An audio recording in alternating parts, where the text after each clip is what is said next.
They said humans were primitive, backwards, a species that somehow stumbled into the stars with nothing but stubborn determination and reckless abandon. The Galactic Council welcomed them with polite smiles and careful words, giving them the smallest voice in the largest room. They enrolled human students in their prestigious academies as a courtesy, never expecting much. After all, what could a species barely 3 centuries into space travel possibly teach civilizations that had mastered the cosmos for millennia? But sometimes the most dangerous assumptions are the ones we never question. Sometimes the quietest students have the loudest lessons to teach. And sometimes simplicity is the most devastating weapon of all. The Galactic Combat Academy floated in the perpetual twilight of the Kashari Nebula, a massive station that housed the finest warriors from 300 different species. Its corridors gleamed with the polish of 1,000 years of tradition, and its training halls had witnessed the birth of legends.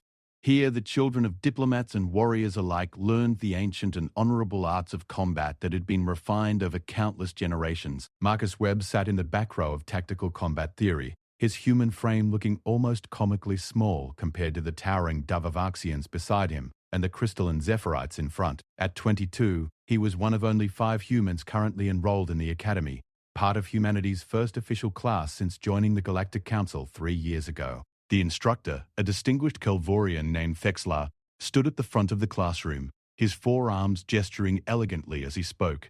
His skin shifted through pleasant shades of blue and green, indicating his calm professorial mood. The Kelvorians were renowned throughout the galaxy as the finest hand-to-hand combatants, their multiple limbs and precognitive abilities making them nearly unbeatable in close quarters. "Combat," Thexlar said, his voice carrying the musical quality of his species, "is an art form that requires years of dedicated study. Each species brings their own biological advantages to the arena, but true mastery comes from understanding the 17 fundamental principles that govern all physical conflict." Marcus took notes on his datapad, his fingers moving quickly. He'd been at the academy for 8 months now, and while he performed adequately in most subjects, combat training had been challenging, not because he lacked skill, but because the teaching methods seemed designed for species with entirely different physical capabilities and cultural contexts. A Devraxian student named Korax raised one of his massive clawed hands. The reptilian alien stood nearly 8 feet tall, his scales the color of burnished bronze. "Instructor Thexlar, the humans have been with us for some time now. Their homeworld is known for its violence and constant warfare, yet they seem to struggle with even basic combat forms. Is this not contradictory?" Several students shifted in their seats, and Marcus felt their attention turned toward him. He kept his expression neutral, though he felt a familiar frustration building in his chest. This wasn't the first time such questions had been raised. Thexlar's skin rippled with contemplative purple. "An excellent observation, Courage. The human species does indeed have a remarkably violent history. However, we must understand that their combat methods were developed in isolation, without the benefit of galactic knowledge. What they practiced on Earth was crude, unrefined brutality, rather than true martial art." "With respect, instructor," Marcus said quietly, "I'm not sure that's entirely accurate." The classroom fell silent. Speaking up in Thexlar's class was uncommon. The Kelvorian was patient and kind, but he also commanded absolute respect. Students typically only spoke when called upon. Thexlar's skin shifted to curious yellow. "Please, Marcus Webb, enlighten us. What aspect of my statement do you find inaccurate?" Marcus chose his words carefully. "You said our methods were crude and unrefined. That's true for some of our history, but humans have developed sophisticated combat systems over thousands of years. We just approach fighting differently than most galactic species." A Zephyrite student, Val Nash, turned their crystalline head toward Marcus, light refracting through their body in patterns that indicated amusement. "Differently? You mean primitively. Your species lacks natural weapons, enhanced senses, or even basic environmental adaptations. You're soft, slow, and weak by galactic standards." Thexlar's skin flashed red. "That is inappropriate." "But true," Korak rumbled. "No offense intended to Marcus, but humans are physically inferior to most species here. The combat forms we learn leverage our natural advantages. What advantages do humans have?" Marcus sat back in his chair, that frustration now mixing with something else. He'd heard variations of this argument dozens of times since arriving at the academy. Humans were weak. Humans were slow. Humans were fragile.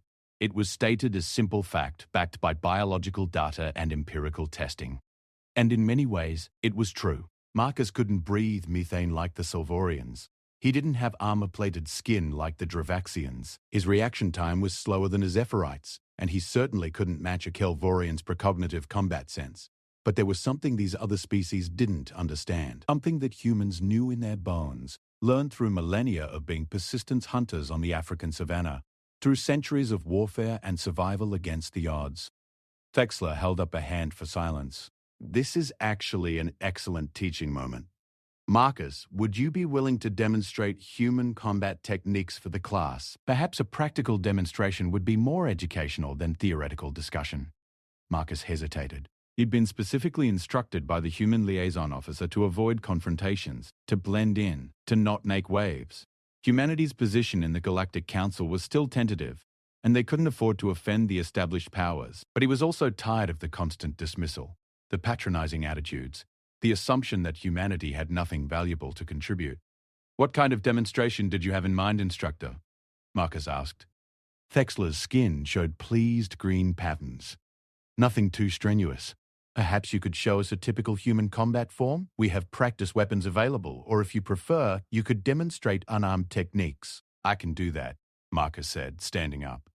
His heart was beating faster now, adrenaline beginning to trickle into his system. But I'd like to request something, if it's allowed. What would that be? Could I demonstrate against a volunteer? It would be more effective than shadowboxing. The classroom buzzed with surprised murmurs.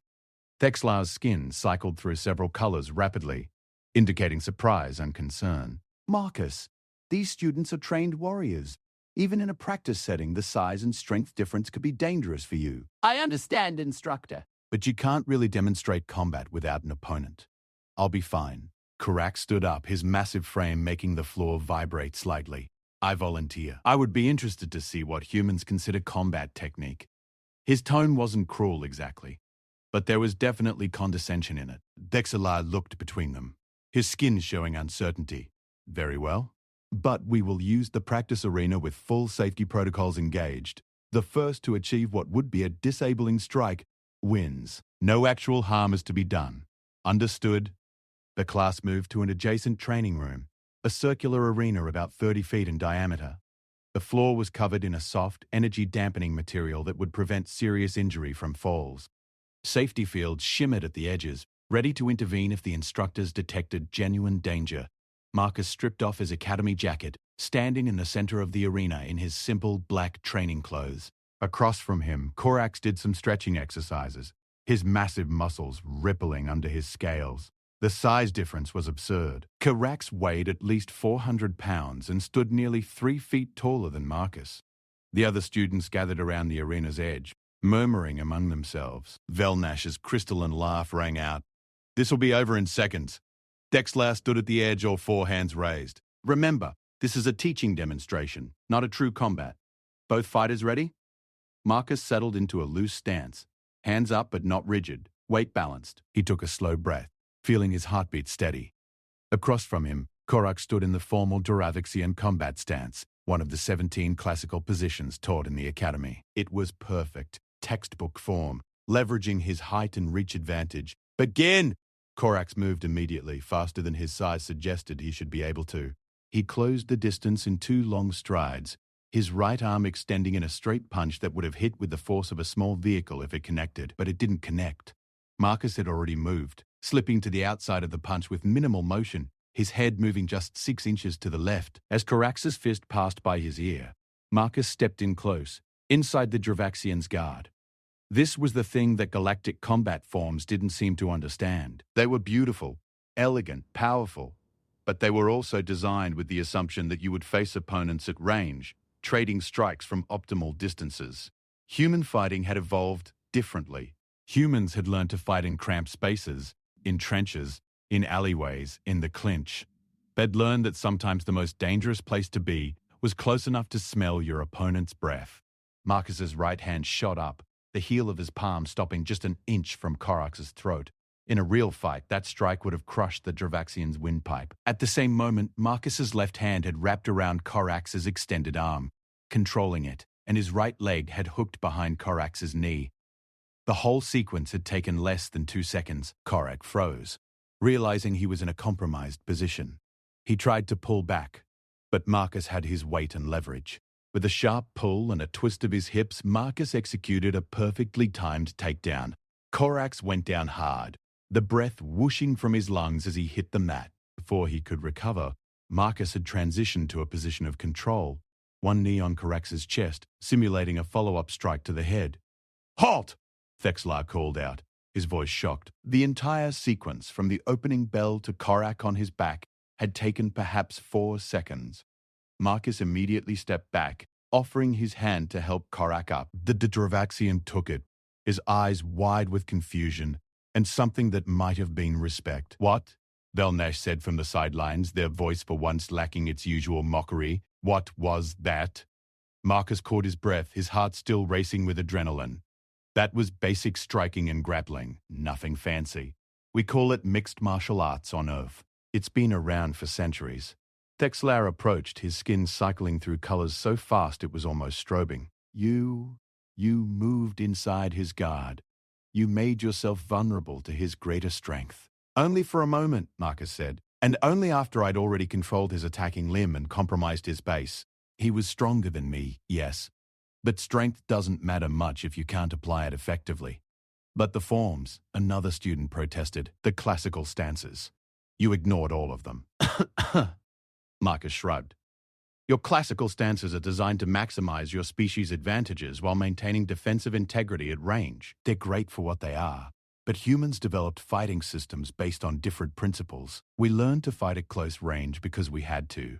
We learned to use leverage and position instead of strength because we were often outmatched. We learned to adapt and improvise because rigid forms got you killed on Earth." Korak had regained his composure, though he still looked shaken. "I have trained in combat for 16 years. You defeated me in seconds." "Not defeated," Marcus said quickly. "This was just a demonstration. And you're much stronger and faster than me. In a real fight with real weapons and no rules, the outcome might be very different. But hand-to-hand combat, human style, is built around dealing with opponents who have physical advantages." Thexlar's skin had settled into a deep, thoughtful purple. "Show us more," he said quietly. "Please, I think perhaps we have been overlooking something important." Marcus looked around the arena at the faces of his classmates. The mockery was gone now, replaced by curiosity and, in some cases, wariness. "All right," he said, "but I want to be clear about something first. What I'm going to show you isn't magic, and it's not some secret human superiority. It's just a different approach to the same problems. You've all spent your lives learning one way of fighting. This is just another way. Neither is better or worse. They're just different." He paused, choosing his words carefully. "On Earth, we have a saying. The best fighter is not a boxer, karate, or judo man. The best fighter is someone who can adapt to any style. That's what I want to show you. Adaptability." Over the next hour, Marcus demonstrated basic concepts that were second nature to any human martial artist, but seemed revolutionary to his alien classmates. He showed them how to close distance safely, how to use footwork to create angles, how leverage and timing could overcome strength, how to transition between ranges, how to control an opponent's base and posture. He emphasized that he was showing them beginner-level techniques, nothing advanced. On Earth, these were things taught to children in community centers and dojos, but to the assembled students of the Galactic Combat Academy, watching a weaker, slower, smaller human consistently demonstrate effective combat principles against larger opponents, it was paradigm shifting.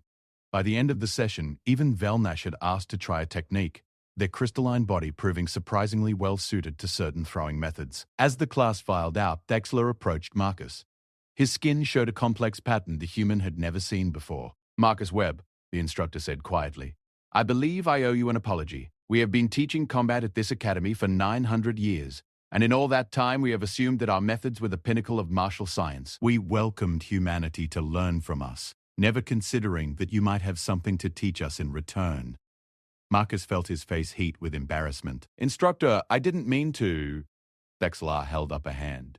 "You demonstrated exactly what I have always told my students. True mastery requires an open mind and a willingness to learn from any source. I failed to follow my own teaching." He paused, his skin shifting through thoughtful colors. Would you be willing to give additional demonstrations? Perhaps even teach a seminar on human combat methods? I'm just a student, Marcus protested. I'm not a master of anything. Perhaps not by human standards, Thexlar said. But you know things we do not. That is worth sharing. As Marcus walked back to his quarters that evening, he felt the weight of responsibility settling on his shoulders. He'd broken his own rule about not making waves, about staying quiet and blending in. But he'd also possibly, opened a door. Humanity wasn't just here to learn from the galaxy. The galaxy could learn from humanity too. He didn't know it yet, but the footage of that 4-second demonstration would spread through the Academy's network, and then beyond, to military academies and combat schools across dozens of worlds. And in classrooms throughout the galaxy, instructors would begin to ask a question they'd never considered before. What else might these humans know that we've overlooked? The video reached the Galactic Military Command within 18 hours. Marcus didn't know this at the time. He was in his quarters reviewing homework for advanced tactical theory when his door chimed. Opening it, he found 3 people he'd never expected to see at his door. Captain Sarah Chen of the human delegation, a nervous-looking Academy administrator named Chixtal, and a towering figure in the formal military dress of the Dakaravaxian Empire. Marcus Webb? The Dravaxian said, his voice a deep rumble that seemed to vibrate through the floor. I am General Thraxmore of the Imperial Combat Corps. We need to talk. Marcus's stomach dropped. Did I do something wrong? Captain Chen stepped in quickly, her expression somewhere between amused and exasperated. No, Marcus, you did something very, very right. Too right, actually. Can we come in? 5 minutes later, Marcus sat on his small bunk while the 3 visitors crowded into his quarters. Chixtal, a small avian-like species called the Prixus, perched on the edge of his desk, feathers ruffled with agitation. Captain Chen leaned against the wall, arms crossed. General Thraxmore simply stood in the center of the room, seeming to fill all available space. Do you know what you've started? Chen asked. I demonstrated some techniques in Instructor Thexlar's class, Marcus said weakly. That video has been viewed 8 million times. Chixtal chirped, their translator rendering their distress in high-pitched tones. Students across 15 Academy installations are demanding access to human combat instruction. The Combat Theory Department has received over 3,000 requests for curriculum updates. The Board of Instruction is in emergency session. Marcus blinked. That seems excessive.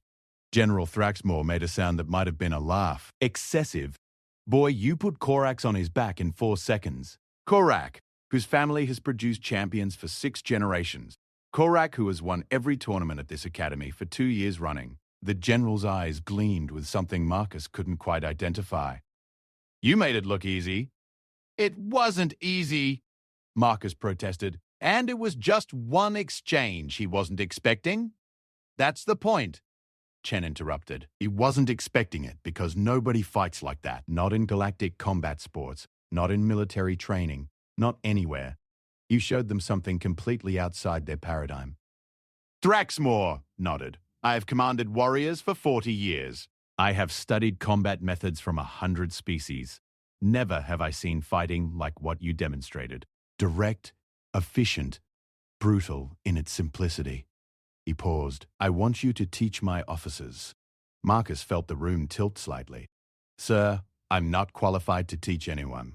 I studied mixed martial arts for 8 years on Earth, but I'm not a master. I'm barely an intermediate practitioner by human standards. There are thousands of people on Earth better than me. Then we want them too, the general said bluntly. But you're here now, and you've already proven you can demonstrate these techniques effectively. He fixed Marcus with an intense stare. Will you help us? She gave him a small nod.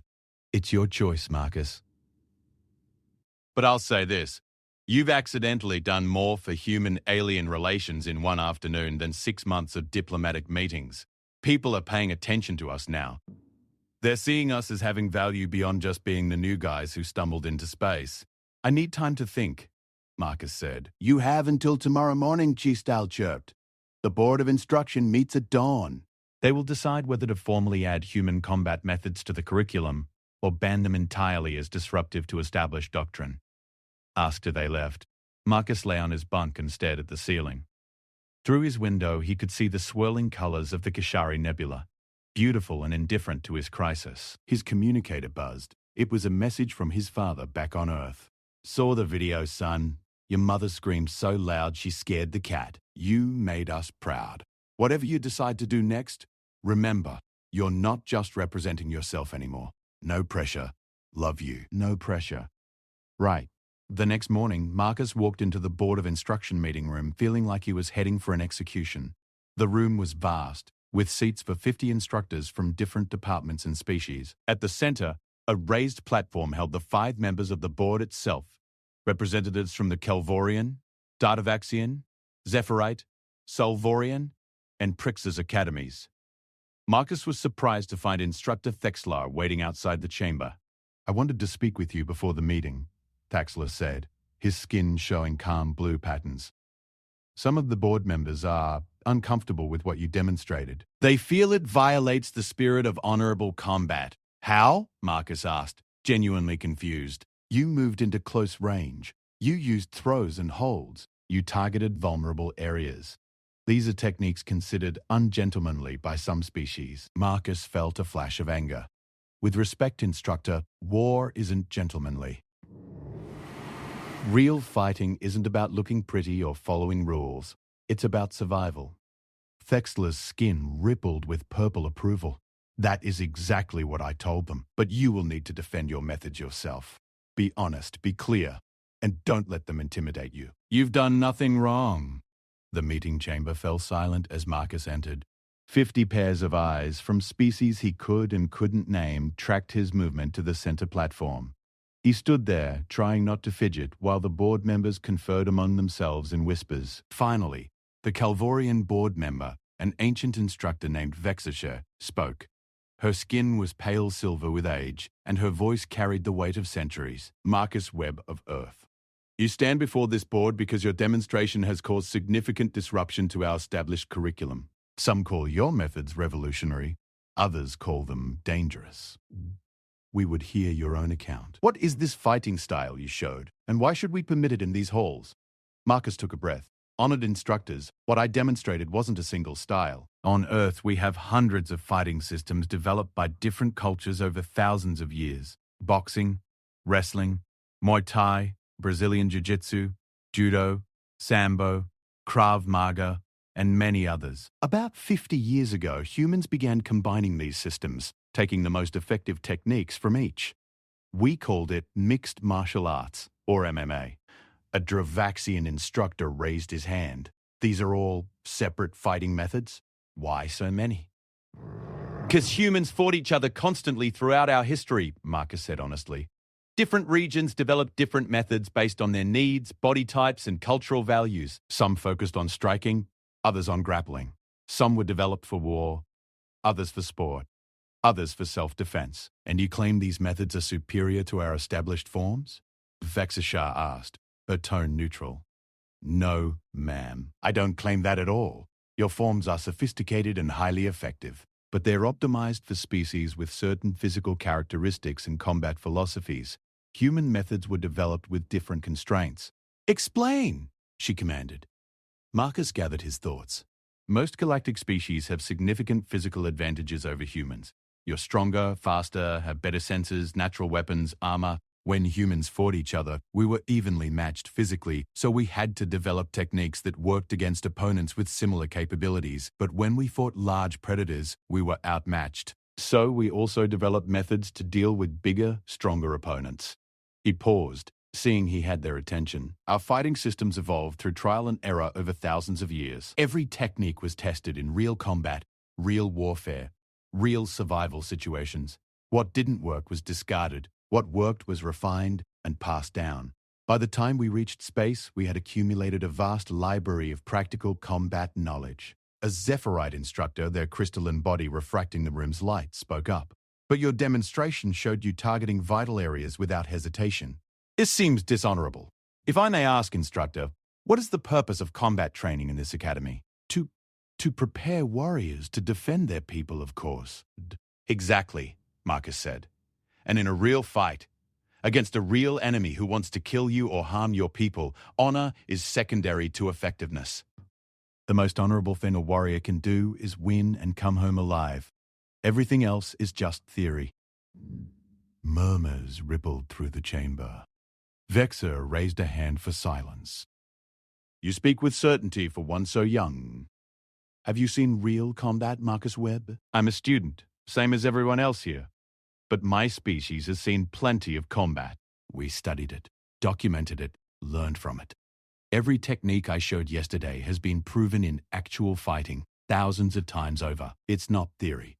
It's applied knowledge. General Thraxmore, who had been sitting in the visitors section, stood up. Honored board, may I speak?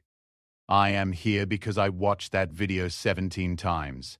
Each time, I saw something new. The human didn't just defeat his opponent, he did it with minimal wasted motion, maximum efficiency, and complete control. He could have seriously injured Korak, but chose not to. That is mastery, regardless of the form it takes. The general's voice grew stronger. For 900 years, this academy has produced excellent warriors using the traditional methods. But excellence is not perfection. The galaxy is changing. New threats emerge. New species join the community. We cannot afford to be rigid in our thinking. If humanity has developed combat methods we haven't considered, it would be foolish not to learn from them. But what of our traditions? An elderly Salvorian instructor wheezed. What of the forms passed down through generations? Your traditions are not threatened, Marcus said quickly. I'm not suggesting you abandon anything. I'm just offering another perspective, another set of tools. A wise warrior uses every advantage available, right? Vex's shear's skin showed contemplative patterns. Instructor Thexlar, you were present for the demonstration. What is your professional assessment? Thexlar stood, his forearms moving in gestures of respect. Honored Vexir, I have taught combat theory for 30 years. What Marcus demonstrated challenged my understanding of fundamental principles. Initially, I was uncomfortable. His methods seemed crude, even disrespectful of proper form. Marcus's heart sank. But Thexlar continued. Then I analyzed the techniques more carefully. Every movement had purpose. Every position created multiple options. The human style is not crude. It is economical. It doesn't disrespect proper form. It simply recognizes that form must serve function, not the other way around. Thexlar's skin glowed with conviction. I believe we would be remiss not to study these methods. The board members conferred among themselves for what felt like hours. Marcus stood there, trying to maintain his composure while his legs threatened to give out from nervous tension. Finally, Vex's Shire spoke. Marcus Webb, the board has reached a decision. We will permit a trial program. You will conduct a series of seminars on human combat methods, open to any student or instructor who wishes to attend. After 60 days, we will evaluate the results and determine whether to incorporate these methods into our official curriculum. Relief flooded through Marcus, quickly followed by panic. Honored instructors, I'm grateful for this opportunity, but I need to stress again that I'm not a master instructor. I can demonstrate basic techniques, but for anything advanced, we'd need to bring in actual experts from Earth. Then we will arrange for that as well, Vexashir said. But for now, you are what we have. Make use of this opportunity wisely. You represent not just yourself, but your entire species. Do you understand the responsibility you're accepting? Yes, ma'am. I do. Then you are dismissed. Report to Instructor Thexlar tomorrow morning to begin preparations. And Marcus? Her skin shifted to warm gold. Welcome to the teaching staff. That evening, Marcus's quarters were invaded by the other 4 human students at the academy. They brought food synthesized to taste almost like pizza, and they demanded the full story. You realize you're now the most famous human in the galaxy, right? Said Jennifer Rodriguez, a pilot trainee. My grandmother on Titan sent me a message saying you're a hero. I just showed some basic techniques, Marcus protested. Basic techniques that made a Darkovaxian champion look like a beginner, said Thomas Okafor, who studied xenoengineering. Don't downplay this, man. You changed the conversation about humanity. Before, we were the junior species, the newbies learning from the wise elder races. Now we're teachers too. Maria Vasquez, a diplomatic student, raised her glass of not-quite beer. To Marcus, who accidentally became humanity's combat ambassador. They clinked glasses, and Marcus felt the weight of what he'd started settling more firmly on his shoulders. This wasn't just about fighting anymore. It was about perception, about respect, about humanity's place in the galactic community. His communicator buzzed with another message, this time from Earth's Secretary of Defense. Mr. Webb, your demonstration has not gone unnoticed. The unified Earth government wishes to formally thank you for your service. We are dispatching a team of combat instructors to support your efforts. They will arrive in 2 weeks. Until then, do your best. Make us proud. You already have. Marcus looked at his friends, his fellow humans in this vast alien institution, and felt a surge of determination. This wasn't just his responsibility anymore. This was all of them, representing their entire species. All right, he said. If I'm going to teach alien warriors how to fight like a human, I'm going to need help. Who's in? 4 hands immediately shot up. Good, Marcus said, because the first seminar is tomorrow, and I have absolutely no idea how to teach 50 students from 15 different species how to throw a punch. Jennifer grinned. Wing it. That's what humans do best, right? Marcus laughed. But in the back of his mind, he was already planning. He thought about the fights he'd watched, the techniques he'd learned, the principles that underpinned effective combat. He thought about how to adapt them for species with different body types, different physical capabilities, different ways of thinking about violence. It was going to be complicated. It was going to be challenging. It was probably going to go wrong in at least a dozen ways he couldn't predict. He couldn't wait to start. The auxiliary training hall was designed to hold 200 students. Marcus arrived early to find it packed with over 400 beings, with more trying to push their way in through the doors. This is insane, Jennifer muttered beside him. She'd volunteered to help with demonstrations. Along with Thomas, Maria was handling the crowd control with surprising efficiency for someone who'd never bounced a club in her life. Instructor Thexlar appeared at Marcus's elbow, his skin showing excited yellow patterns. I told you there was interest.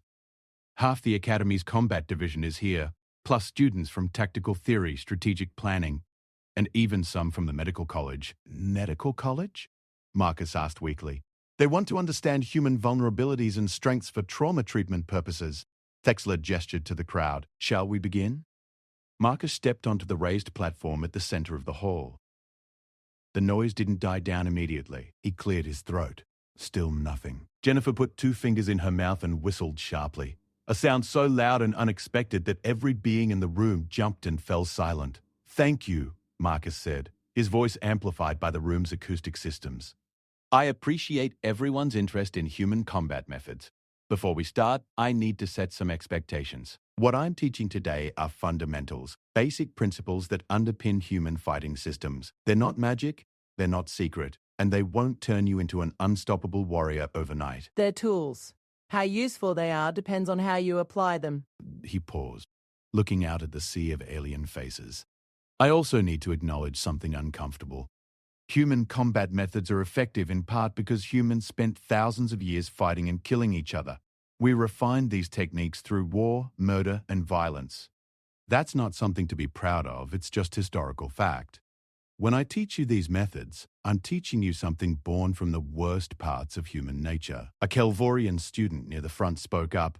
Then why teach them at all? Because, Marcus said, understanding violence is how you prevent it. These techniques exist whether we acknowledge them or not.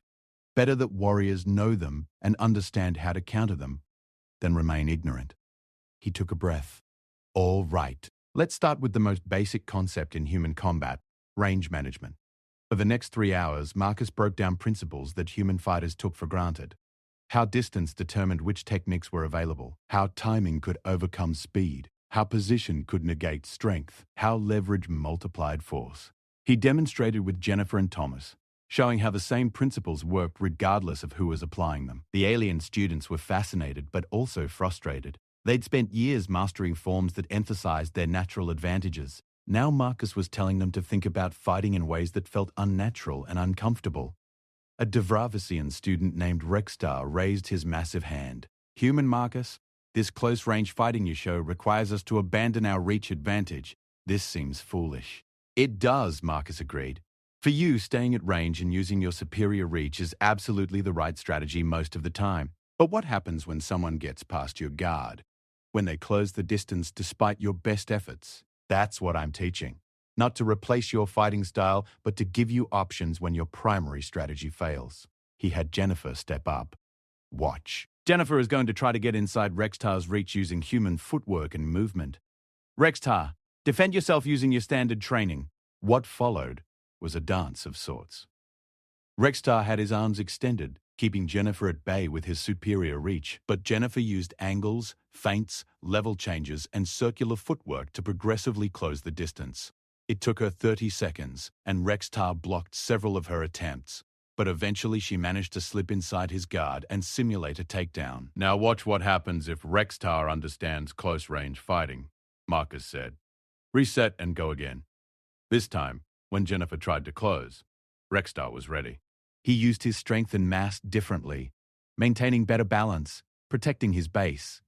Jennifer still got inside his reach eventually, but when she did, Rextar was able to defend the takedown attempt and even reverse it, ending up in a dominant position. See? Marcus said. Knowing close-range principles didn't make Rextar abandon his natural advantages. It made him better at defending against someone who tries to negate those advantages. That's the point.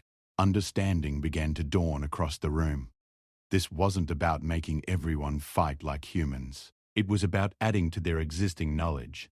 Over the next week, Marcus held daily seminars. Word spread, and students from other academy installations began requesting remote access to the sessions. The Galactic Combat Network started streaming them live. What had started as a simple demonstration had become the most watched educational content in recent academy history. Different species adapted human techniques in fascinating ways. The Zephyrites, with their crystalline bodies, found they could use throws and leverage in ways Marcus had never imagined. The Kelvorians discovered that their precognitive abilities combined with human close-range tactics created an almost unstoppable style. Even the massive Duravaxians found value in grappling techniques that let them use their weight more effectively. But not everyone was pleased with these developments. Commander Zekthor of the Doctoravaxian Imperial Guard watched the seminar streams with growing concern.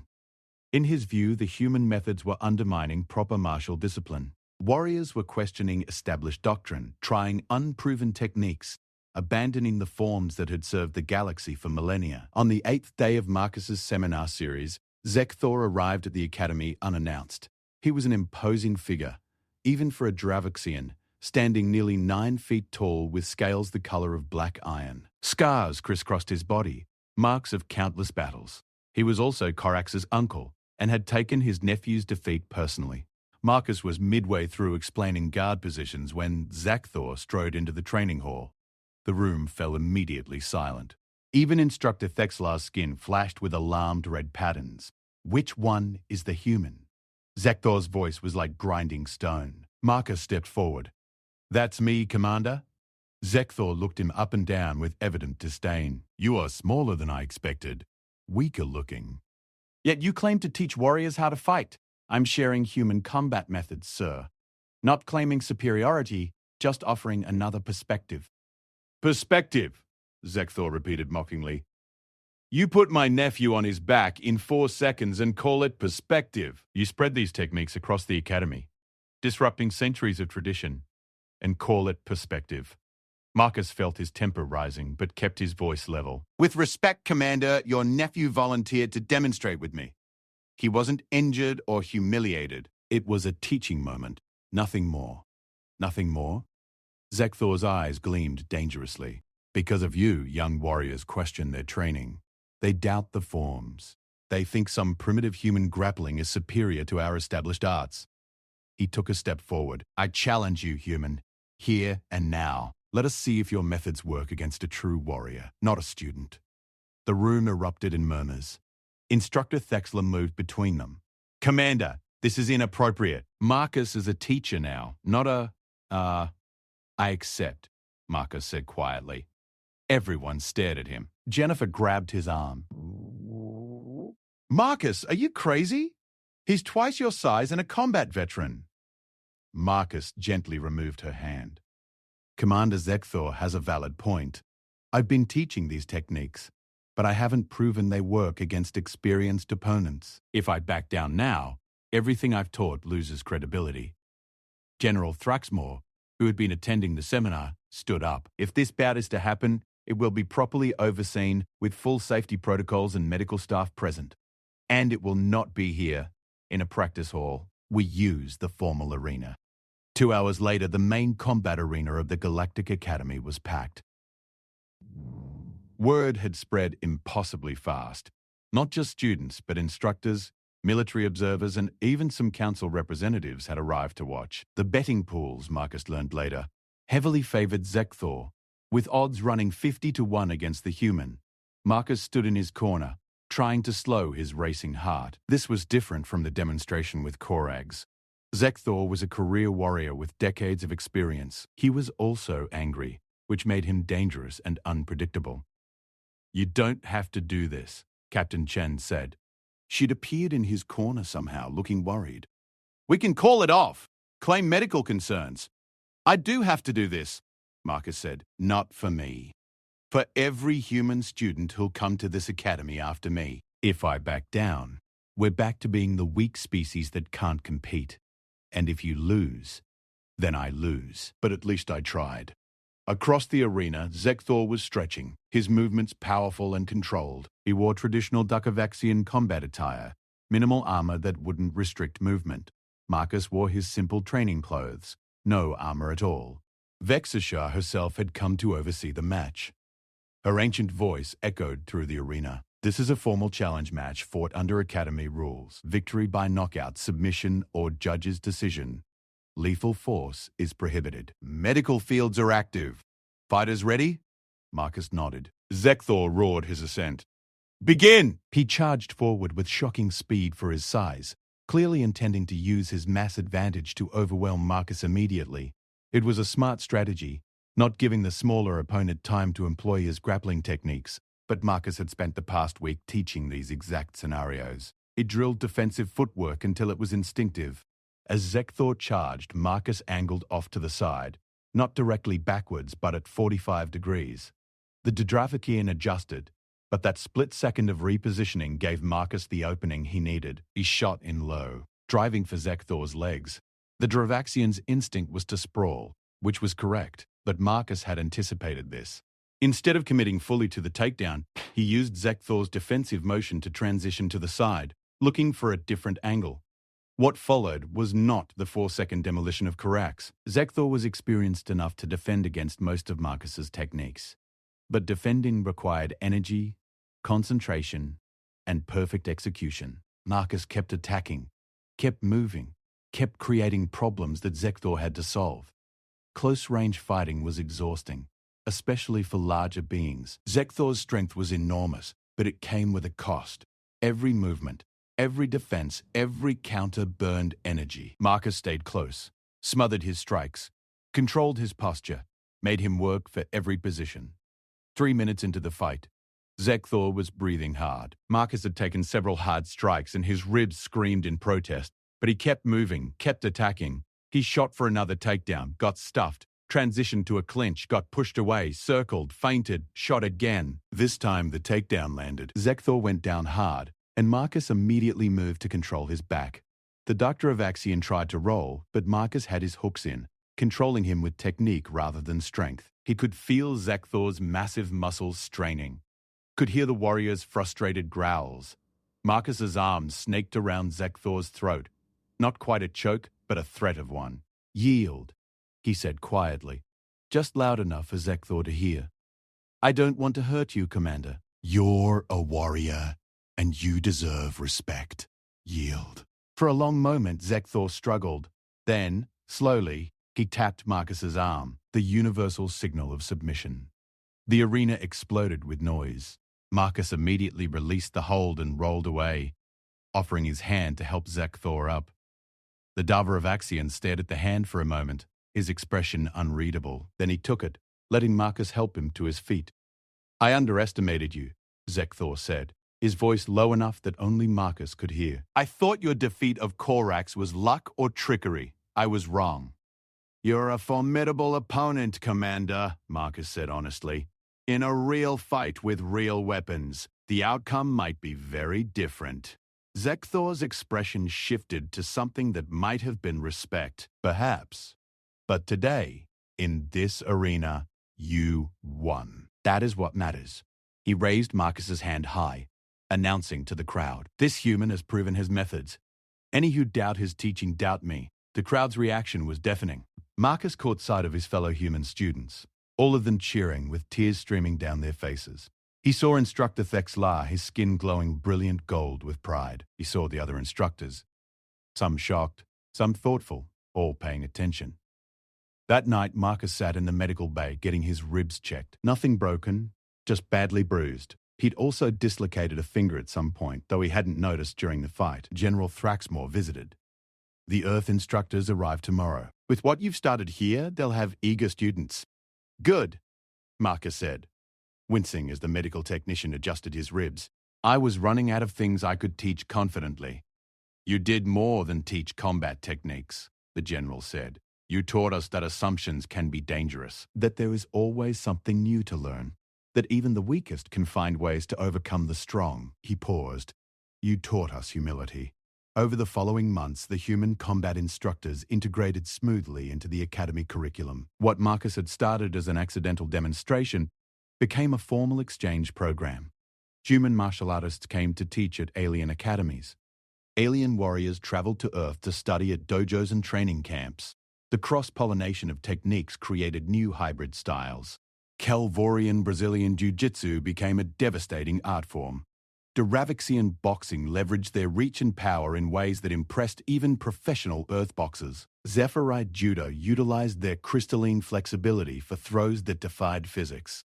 Marcus completed his studies at the Academy with honors. His thesis, Comparative Combat Analysis, Bridging Species-Specific Martial Arts, became required reading in military academies across the galaxy. But more importantly, something had shifted in how humanity was perceived. They were no longer just the junior species, the newcomers learning from the elder races. They were contributors, teachers, partners. They had something valuable to offer, born from their difficult history but shaped into something useful. On Marcus's last day at the academy, Instructor Thexlar hosted a small ceremony. Students from dozens of species came to say goodbye, many of them now practitioners of human combat methods. Korak approached, his massive form somehow less intimidating than it had been months ago. Marcus Webb, I wanted to thank you. That day you put me on my back was embarrassing at the time, but it taught me that I had much to learn. You showed me humility. You gave me the opportunity to demonstrate, Marcus said. We both learned something that day.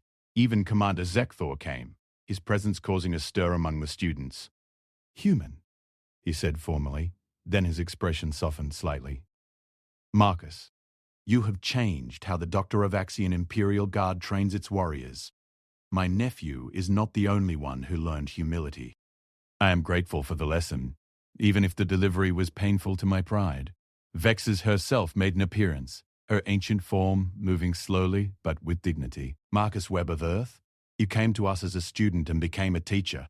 You asked us to question our assumptions and we are better for it. The galaxy is large and there are many ways to be strong. You reminded us of this truth. As Marcus boarded the transport that would take him back to Earth, he looked out at the academy one last time. He thought about that first day in Instructor Thexlar's classroom, when he'd been just another quiet student in the back row. He thought about the 4-second demonstration that had changed everything. He thought about the journey from being dismissed as weak and primitive to being recognized as having something valuable to share. His communicator buzzed with a message from Jennifer. Earth better be ready. I'm bringing back Calvorian close-quarters combat techniques that are going to blow everyone's minds. See you at home, teacher. This was just the beginning. Humanity had joined the galactic community not by being the strongest or the fastest or the most advanced, but by being willing to learn and willing to teach. By showing that strength came in many forms, and that even the simplest techniques executed with skill and understanding could be profound. The transport jumped to hyperspace, carrying Marcus home. Behind him, the Galactic Combat Academy continued its work, forever changed by a simple demonstration. Ahead of him, Earth waited, eager to hear stories of the galaxy and share more of humanity's hard-won knowledge. In classrooms across 100 worlds, students practiced techniques with names like armbar and rear naked choke and double-leg takedown. They learned about range management and timing and leverage. They learned that combat wasn't just about overwhelming force or perfect form, but about adaptability and effectiveness. They learned, in short, to fight like humans. And in learning this, they came to understand what many species were only beginning to realize. Humanity's greatest strength wasn't their technology or their ambition or their stubborn determination. It was their willingness to take the painful lessons of their past and turn them into something useful for the future, to transform violence into art, conflict into understanding, and weakness into wisdom. In the end, that 4-second demonstration hadn't just taught them how to fight, it had taught them how to grow.